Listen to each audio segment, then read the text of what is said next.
My father came from Yemen in the Arabian Peninsula, and my mother came from Bosnia-Herzegovina in the former Yugoslavia. My father was a devout Muslim, a Hajj. My mother was Serbian of Eastern Orthodox persuasion. I went through Slavic school from kindergarten through the 9th grade to Fortson High School, and from Fortson High School to Henry Ford Community College, and then from there to University of Michigan campus. There was a richness of that community that surpassed any kind of material or a level of social standing. The community had 45 nationalities that spoke 52 languages. And it was a composition that was interrelated in such a way that we experienced the different cultures with one another. We learned about how the different cultures and their perspectives with regard to life. I ended up as a military policeman in the United States Army. It wasn't the typical town patrol, highly classified base and Advanced Weapons Support Command, and we were stationed in Germany, and we provided base security and convoy escort security for tactical nuclear weapons. That military experience was extraordinary for me. One of the highlights, second only to my growing up in an immigrant community, that really was an informal education that surpassed my formal schooling at all levels. The volunteer army combined with a draft brought in a variety of people from all walks of life. When I came back from the service, I was working a full-time job and going to the university, college and the university, and I always relished the idea of having at least a half an hour spare time that I could go to the cafeteria at the college or the university. I started sending the letters to the editor.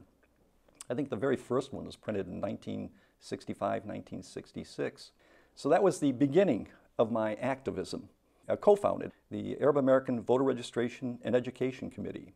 I'm very near and dear to education at all levels of education, and I strongly embrace the ideas of critical thinking. And education was a very important part of that process in the Voter Registration Committee. But attending that, obviously, was to get people involved, and voter registration was a primary thing. And I always felt near and dear to the idea that education was very closely associated with voter registration. You had to have a knowledgeable electorate that knows the issues and that can perform the task of voting in a constructive way.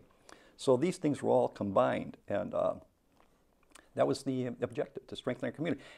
The dynamic has changed dramatically, and I think the Arab American Muslim community was instrumental in changing the dynamic. In the East Dearborn commercial district of Warren Avenue, in the 70s and early 80s, it was a blighted area.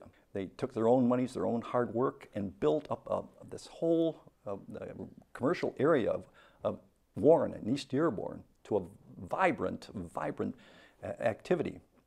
You go down there and you see this kind of human action that takes place in and out of these different stores, the volume of traffic that passes through there.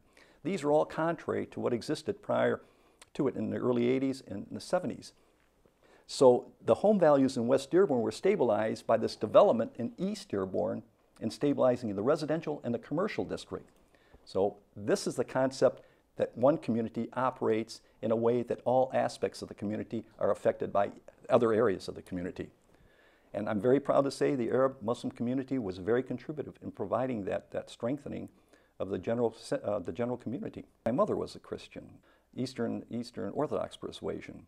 We have a prominent Christian community within the Arab American community, but tied closely to value systems. I knew an Arab Muslim family that didn't feel comfortable in the public school system in Dearborn and sent their kids to St. Barb's school system. And I've seen this play out with Chaldeans, sending their kids to maybe a Muslim academy because they felt they were closely associated with the values. Armenians in the community are the same way. So there's this rich connection between these different elements, Christian, Muslim, and the various denominations in Islam and Christianity for that matter, that seek out a common value system, shared value system that they feel comfortable with.